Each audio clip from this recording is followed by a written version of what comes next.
Բարև ձեզ, Ստեփան Գրիգորյան YouTube-յան ալիքի մասնակիցներ, բոլորին ձեզ ողջունում եմ։ Այսօր սեպտեմբերի 23-ն է։ Մենք շարունակում ենք մեր աշխատանքը։ Ես գտնվում եմ Երևանում, վերադարձա հայրենիք ու շարունակում ենք բնականon գրեթե ամենօրյա մեր հանդիպումները։ Ես հիշում եք ասել եմ, որ մեկնել եմ Չինաստան եւ Եվրոպա մասնակցելու մի քանի միջոցառումների, Չինաստանում խոշորագույն միջազգային ֆորում էր անվտանգության հարցերին նվիրված, նաև այնտեղ կային ՆԱՏՕ-ի, Միացյալ Նահանգների, մի շարք եվրոպական երկրների պատվիրակությունները ու դա շատ ու շատ կարևոր է։ Չինաստան, Եվրոպա, Չինաստան, Միացյալ Նահանգներ երկխոսությունը տարբեր ոլորտներում անչափ կարևոր է։ Ես Չինաստանում ունեցել եմ կարևորագույն նիստերից մեկում ելույթ, չինացի հայտնի փորձագետի հետ միասին մեծ արձագանք դա ստացավ, քննարկումներ։ Հետո ես վերադարձա Եվրոպա, այդպես կասեմ, քանի որ Եվրոպայով գնացի Չինաստան, վերադարձա Եվրոպա, Գերմանիայում ունեի հանդիպումներ մեր կազմակերպության գործընկերների հետ, պարզ է, այնտեղ էլ շատ կարևոր հանդիպում էր ու պլանավորում էի ամսի 20-ին վերադառնալ Հայաստան, հենց Ֆրանկֆուրտ, Երևան չվերթով, բայց չվերթը ռեալ ուշացավ, հետո հետաձգվեց, հետո այլ ինքնաթիռով ես վերադարձա Երևան։ Հիմա պարզվեց ինչի հետ է դա կապված է դրա հետ, որ մի քանի չվերթներ հարցակման ենթարկվեցին։ Այդ չվերթների ռեգիստրացիան մարդկանց ֆիքսացիան, ռեգիստրացիան եւ բերների ռեգիստրացիան, հաշվառումը, ֆիքսումը, տեղափոխումը այս համակարգերի դեմ կատարվեց կիբերհարձակում, պարզ է, դա խաթարեց այդ բնականon process-ը, որը Եվրոպայում իրոք շատ բարձր մակարդակով է արվում, մենք միշտ ասում ենք այդ եվրոպական պետական տարբեր եւ ընկերությունների բավական լավ աշխատանք, թվայնացում, բոլոր ծառայությունների մենք միշտ գովում ենք, բայց պարզվում է, որ եթե կիբերհարձակում լինում է ու ինչ որ այս ձևի համակարգեր շարքից դուրս են գալիս, բավական քաոտիկ վիճակ է ստեղծվում, անկեղծ ասեմ, բավական լարված վիճակ ստեղծվեց, նաև այդ թվում կապված Ֆրանկֆուրտ, Երևան, Բրյուսել, Երևան մի շարք չվերթների հետ, որոնք կապված են Հայաստանի հետ, լարված վիճակ էր 20-ին, 21-ին, 22-ին, պարզ է ի վերջո ես հասա հայրենիք, շատ ուրախ եմ, բայց ուզում եմ ասել, տեսակ նույնիսկ ամենազարգացած երկրների համակարգերը բավական խոցելի են կիբերհարձակումներից նկատմամբ, բավական խոցելի են։ Պետք է հաշվի առնենք դա, Հայաստանը ակտիվ հիմա զարգանում է ու այդ զարգացման process-ում նաև թվայնացում բոլոր ոլորտների, ինչը անչափ կարևոր է ցանկացած երկրի համար, եթե ուզում է զարգանա բարձր տեխնոլոգիաների օգտագործում, պետք է հաշվի առնենք, որ այս ձևի բաներ կարող են լինել ու համակարգը պետք է պատրաստ լինի այս անսպասելի կիբերհարձակումներին ու adekvat արձագանքի, պետք է ճիշտ ասեմ, որ բավական դանդաղաշարժ էր այս аэропորտների արձագանքը այս ծանր վիճակին։ Հիմա մեկ դրական բան միայն կա ամբողջ այդ process-ի մեջ, որ բավական մեծ թվով հայերի հետ ծանոթացանք, քանի որ մարդիկ մեր YouTube-յան ալիքը ակտիվ հետևում են, լսում են, ու շատ հայեր, ովքեր Ֆրանկֆուրտով գալիս են Երևան, նաև Միացյալ Նահանգներից, նաև այլ երկրներից, Մեծ Բրիտանիա, այլ երկրներից, իրենք պարզ է մեզ նայում են շատերը, մոտենում էին, ողջունում էին մեր աշխատանքը ու իմ աշխատանքը, ու մենք քննարկում ենք, ուրեմն դրականկար, որ այդ 2 օրը, որը ես անցկացրեցի aeroportներում Ֆրանկֆուրտ, Վենա եւ այլ շատ ու շատ մեր հայրենակիցների հետ ծանոթացա, մոտենում էին, ճանաչում էին մեզ ու մենք քննարկում էինք տարբեր հարցեր, անչափ դա կարևոր է, նաև բարձրացնում էին հարց, այ հիմա ընտրություններ են Հայաստանում 2026 թվականի պարոն Գրիգորյան ձեր պլանների մասին ասեք, անպայման ձեզ էլ կասեմ իմ հարգելի սիրելի Ստեփան Գրիգորյան YouTube-յան ալիքի անդամներին հնարավոր պլանների մասին, քանի որ ես տեսնում եմ, որ տարբեր մարդիկ, տարբեր փորձագետներ, քաղաքական գործիչներ հայտարարում են իրենց մասնակցության մասին եւ այլ, անպայման մենք դրա մասին էլ կխոսանք։ Հիմա ես բավական երկար սկսեցի մեր հաղորդումը, քանի որ իրոք աշխարհը զարգանում է, այդ զարգացումը բերում է հնարավորություն լրջագույն, միաժամանակ վտանգներ, քանի որ զարգացածը լինելը դա դեռ չի երաշխավորում անսպասելի քայլերից, որոնք զարգացած երկրների դեմ անում են ավտորիտար ռեժիմներ, պարզ է դրան պետք է պատրաստվենք հնարավոր նույն կիբեր հարձակումներին, բայց մենք կշարունակենք մեր բնականոն աշխատանքը, ես այսօր անպայման կխոսեմ մի շարք լրջագույն պրոցեսներին, որոնք գնում են Հայաստանի հետ կապված, Հայաստանի շուրջ, անպայման ուզում եմ այսօր մի քանի խոսք ասել այն նամակները շնորհավորական, որը Հայաստանի անկախության կապակցությամբ մենք ստացել ենք այս վերջի 2 օրվա ընթացքում, ով է գրե, ինչ են ասել, անչափ կարևոր է դա, մինչև հասնելը դրան ես պետք է ձեզ ասեմ, որ ուզում եմ նորից նշել մեր մարզիկներին, սպորտսմեններին, տարբեր մարզաձևերի, ովքեր մեծ հաջողություններին են հասնում եվրոպական առաջնություններում, աշխարհի առաջնություններում, աշխարհի գավաթներում, դա ցույց է տալիս մեծ ներուժ է հայ ժողովրդի, մեր սպորտսմենների, մեր գիտնականների այդ օրինակներն են ես ձեզ միշտ բերում եմ, այսօր ես կբերեմ մի քանի հաջողություններին, որին հասան մեր ըմբիշները, հունա-հռոմեական ձևի ըմբիշները, որոնք իրոք մեծ հաջողությունների ասան Զագրեբում անցկացված համաշխարհային առաջնության մեջ Մալխաս Ամոյանը ոսկե մեդալ նվաճեց, Մալխաս Ամոյանը իրոք լեգենդար մեր ըմբիշներից է, եզդի ազգությամբ Հայաստանի Հանրապետության քաղաքացի, արժանի զավակ իր ժողովրդի ու հայ ժողովրդի,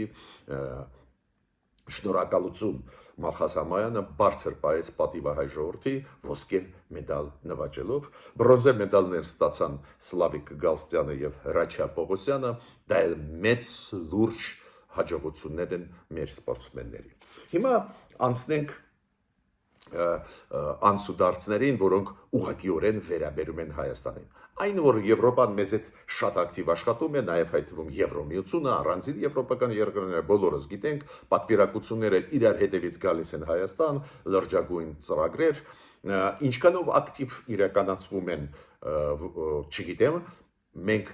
փորձում ենք մոնիտորինգ անել, հասկանալ, վերջի ժամանակներս ակնհայտ է աշխուժություն Եվրոմիություն Հայաստան հարաբերություններում, Եվրոպա-Հայաստան հարաբերություններում, բայց ինչքան էֆեկտիվ դա կօգտագործենք այդ կամ լավ մեզ, բայց գլխավորը նա է, որ process-ը մեծ process-ը գնում է։ Ուղղակի կառավարություններ պետք է նպատակներ կոնկրետ դնի, ել ավելի էֆեկտիվ այդ աջակցությունը Եվրոմիության օգտագործել։ Դուք գիտեք, Հայաստանում գտնվում է Մարտակոսը, շատ բարձր պաշտոնյաներից մեկը Եվրոմիության, որը նաև հայտարարեց, որ Հայաստանում սկսվում է 200 միլիոնից ավել ծրագիր իրականացվել, նշեց, որ ոլորտներում ինքը միջև գալը Հայաստան Ադրբեջանում էր, այնտեղ էլ ինչ-որ ծրագրեր պլանավորում են անել, մոտավորապես 10 անգամ ավելի քիչ գումար այնտեղ կծախսեն, ինչը ցույց է տալիս տարբերությունը վերաբերմունքի Եվրոմիության Հայաստան եւ Ադրբեջանի նկատմամբ, պարզ է իրանք ողջունում են այս խաղաղության process-ը Հայաստան-Ադրբեջան, այդ ամեն ինչ հասկանալի է, նաև կայակալսը որը արտգործնախարարն է Եվրոմիությանը, հիշում եք եղել է Հայաստանում, հիմա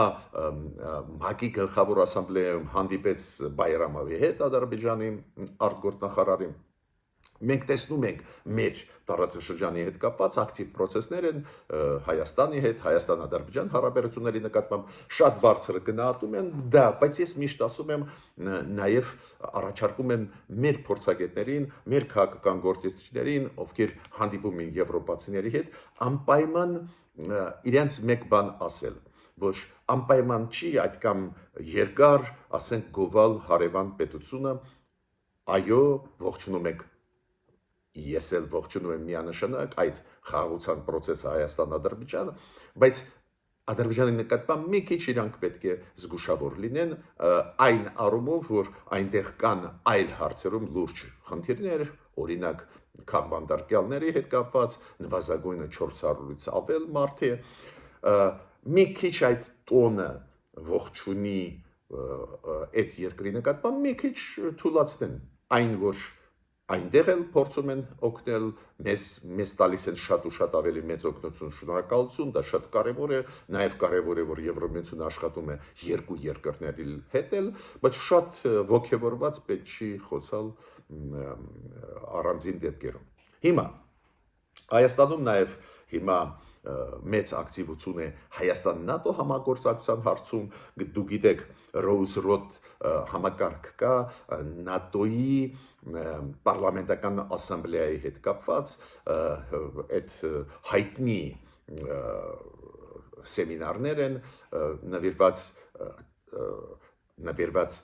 ՆԱՏՕ-ի երկրների համագործակցությանը եւ ՆԱՏՕ-ի երկրների եւ գործընկեր պետությունների համագործակցությանը այդ շարունակվում է այս 2 օրը այդ սեմինարը, այդ կոնֆերանսը շատ են պաշտոնյաներ եկած Հայաստան ՆԱՏՕ-ից, դա էլ անչափ կարևոր է, մենք բոլորս հասկանում ենք, այդ սեմինարները անցկացվել են այդ Rose-Road համակարգի սեմինարները անցկացվել են Հայաստանում, բայց մոտավորապես 10 տարի առաջ, հետո Թուրքիան վետոյի իրավունքը իր օգտագործում էր, որ այս սեմինարները մեզ մոտ չանցնեն, հիմա Թուրքիան ինչքան հասկանում եմ հանեց իր վետոյի իրավունքը, ու հիմա Հայաստանում այդ սեմինարը անցնում է ակնհայտ օգտակար, մեր պաշտոնյաներն էլ հանդիպել են այդ ՆԱՏՕ-ի պաշտոնյաների հետ գտնվող Երևանում, ես կարդացել եմ, շատ կարևոր է, որ այս սեմինարի շրջանակներում նաև Թուրքիայից կա պատգամավոր Հայաստանում, նաև Ադրբեջանից, եթե մենք սկսում ենք process կարգավորման Ադրբեջանի հետ, Թուրքիայի հետ մենք սկսեցինք, գնում են process-ներ, կան դրա մեջ շատ ու շատ լուրջ հաջողություններ, պարզ է միշտ էլ կան մտավախություններ, բայց հաջողություններ կան, պարզ է, որ շփումները պետք է լինեն, իրենք պետք է գան ստեղ, մենք գտանք, դուք գիտեք, մեր ԱԱՑ-ի պետը անվտանգության ծառայության գտնվում էր Բաքվում, նոր վերադարձավ հետ, այնտեղ մի ֆորում էր անվտանգության հարցերին, որտեղ նաև հայտնվում Ալիևը ելույթ ունեցավ նախագահ Ադրբեջանի, ուրեմն այդ ամեն ինչ պետք է, բայց ես այդ process-ին առաջերտին նայում եմ այն կոնտեքստով, որ ՆԱՏՕ-ի հետ մեր հարաբերությունները նորից աշխուժանում են։ Պասիվությունը կապված չէր ՆԱՏՕ-ի հետ, ՆԱՏՕ-ի ցանկություն կա, բայց ՆԱՏՕ-ում կա երկիր, որը համարում էր, որ ակտիվ Հայաստանի հետ պետք չի աշխատել, Թուրքիան ու սահմանափակումներ մտցնում էր այն ծրագրերի, որոնք իրականացվում են Հայաստանի հետ։ Հիմա հանված են այդ սահմանափակումները։ Ես անպայման այսօր մի քանի խոսք հիմա ձեզ ուզում եմ ասել անկախության օրվա կապակցությամբ, ով մեզ շնորհավորեց, ինչու։ Գիտեք, երբ որ թվերը կլոր են, ասենք 30 ամյակներ, տարեդարձներ մեր անկախության, բավական շատ ու շատ երկրներ շնորհավորեցին, բայց եթե կլոր թվեր չեն, օրինակ 34 տարեկան դարձավ Հայաստանը, շնորհավորում են միայն դաշնակիցների, պետությունների ղեկավարներ, շատ մոտ կանգնած Հայաստանին պետությունները։ Ու պարզը մեզ շնորհավորեցին այն պետությունները, ում հետ մենք ինչ-որ կազմակերպությունների մեջ ենք, կամ բարեկամ ժողովուրդներ, պարզ է դա, բայց այս շնորհավորական process-ում շատ կարևոր տարրեր կան։ Օրինակ, Իսրայելի արտգործ նախարարությունը հայտարարություն արեց իրենց էքսում, որ սիրելի Հայաստան շնորհավորում ենք անկախության օրվա կապակցությամբ։ Ինչ որ մեսիջ է ուղարկում մեզ Իսրայելը։ Հիշում եք, միջև այդ Նետանյախուն Իսրայելի վարչապետը ասեց, որ ինքը ճանաչում է հայոց ցեղասպանությունը։ Ես հասկանում եմ, ստեղ աստար կա, քաղաքական եւ այլ, բայց ցանկացած դեպքում Իսրայելը ուղարկեց լուրջ մեսիջ մեզ, շնորհավորեց անկախության օրվա կապակցությամբ։ Կառավարությունը կարող է մտածել դա ինչ է նշանակում, ոնց դա օգտագործել։ Պարզ է Մեծ Բրիտանիայի թագավորը մեզ շնորհավորեց։ Չեմ համարում դա ավտոմատ պետք է լիներ, քանի որ Մեծ Բրիտանիայի հետ պարզ է մենք ունենք լավ հարաբերություններ, նույնիսկ ուզում ենք ռազմավարական մակարդակի հասցնել, բայց Մեծ Բրիտանիան բավական բարդ երկիր է, հզոր, բայց բարդ քաղաքականություն է վարում ու շնորհավորելը մեր անկախությունը դա բավական հետաքրքիր քայլ է Մեծ Բրիտանիայի թագավորի կողմից։ Պարզ է մեզ շնորհավորել նաև Հնդկաստանը, Ղազախստանը, Եգիպտոսը, պետություններ, ում հետ մենք ունենք լուրջ համագործակցություն, հենց Հնդկաստանի հետ, հենց Եգիպտոսի հետ, հենց Ղազախստանի հետ բավական ակտիվ համագործակցություն ու իրանք շնորհավորեցին մեր անկախությունը, դա շատ ու շատ հասկանալի է, բայց ամենակարևոր շնորհավորական խոսքերը ուղղեցին 3 պետություններ. Չինաստան, Միացյալ Նահանգներ եւ Ռուսաստան։ Պարզ է 3 խոշոր խաղացողներ ու ես կտամ ձեզ պատկերը ինչքան ուժեղ տարբերվում են այդ շնորհավորական խոսքերը։ Օրինակ նախագահ Թրամփը Միացյալ Նահանգների շնորհավորեց մեզ ու կարևորագույն մեսիջներ ուղարկեց հայ ժողովրդին ու ինքը պարզ է խոսեց խաղաղության խաչմերուկի մասին, ասեց, որ Միացյալ Նահանգները ողջունում են այդ ծրագիրը, ինքը խոսեց նաև Թրամփի ուղու ծրագրի մասին, TRIP կարճ մենք ասում ենք, TRIP ծրագիրը, то есть Թրամփի ուղու բացման ծրագիրը, ու ինքը ինչ ասեց Թրամփը, շատ ջերմ խոսքեր, նաև ծրագրերից խոսեց, նոր ասեցի, ողջունեց խաղաղության խաչմերուկ ծրագիրը ու ինչ ասեց ինքը նաև Ինքը ասեց անհամբեր սպասում ենք, որ բացվի հնարավորություն այս ամբողջը իրականացնել, այս ծրագրերը, Թրամփի ճանապարհը, խաղաղության խաչմերուկը։ Դրանից հետո պարոն Ռուբիոն, Մարկո Ռուբիոն պետքարտուղարը Միացյալ Նահանգներին նաև շնորհավորեց տեքստը շատ մեծ էր, որտեղ նշված էին բոլոր քայլերը արված Հայաստանի Միացյալ Նահանգների հետ միասին, Վաշինգտոնյան պայմանավորվածությունները ոչ միայն Ադրբեջանի հետ, նաև հիշում եք 3 մեմորանդում մենք ստորագրեցինք Միացյալ Նահանգների հետ, ուրեմն Միացյալ Նահանգները շատ լուրջ են նայում այն համագործակցությանը, որը ունեն Հայաստանի հետ, ու որին նաև հասան օգոստոսի 8-ին ռազմավարական հարաբերություններ, մեծ պլաններ, ու Դոնալդ Թրամփը նորից կրկնում ակնարկեց, ուղարկեց միատել մեսիջ Հայաստանի կառավարություն անհապեր սպասում են, որ սկսենք իրականացնել այդ ծրագրերը, նաև այդ թվում բարձր Սյունիքի հետ կապված, ու դա պատահականություն չի, դա ոչ միայն շնորհավորել, հարգել, սիրել, նաև ինք ասում է աշխատեք էլի։ Մենք մի պրոբլեմ ունենք, վերջի ժամանակներս շարժ կա միջազգային հարաբերություններում, միշտ դրական է ես ձեզ ասում եմ ու կշարունակեմ դրականը նշել, բայց շատ դանդաղ մենք իրականացնում ենք ծրագրերը, նույնիսկ ամենալավ ծրագրերը, ամենակարևորը, պետք է սովորեք նաև իրականացնել։ Հիմա ինչ ասեց Չինաստանը, Չինաստանի վարչապետը, այդ պաշտոնը երկար անուն ունի, չեմ ուզում ասել, ուրեմն Չինաստանում գիտեք, Սի Ցզինպինը նախագահն է Չինաստանի, ղեկավարն է, բայց կա պաշտոնյա ռեալ ժողովրդի լեզվով դա վարչապետն է։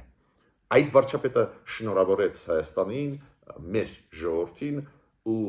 բավական երկար ներկայացրեց Հայաստան-Չինաստան հարաբերությունները։ Այս վերջի այցելությունը վարչապետի Հայաստանի, Չինաստան,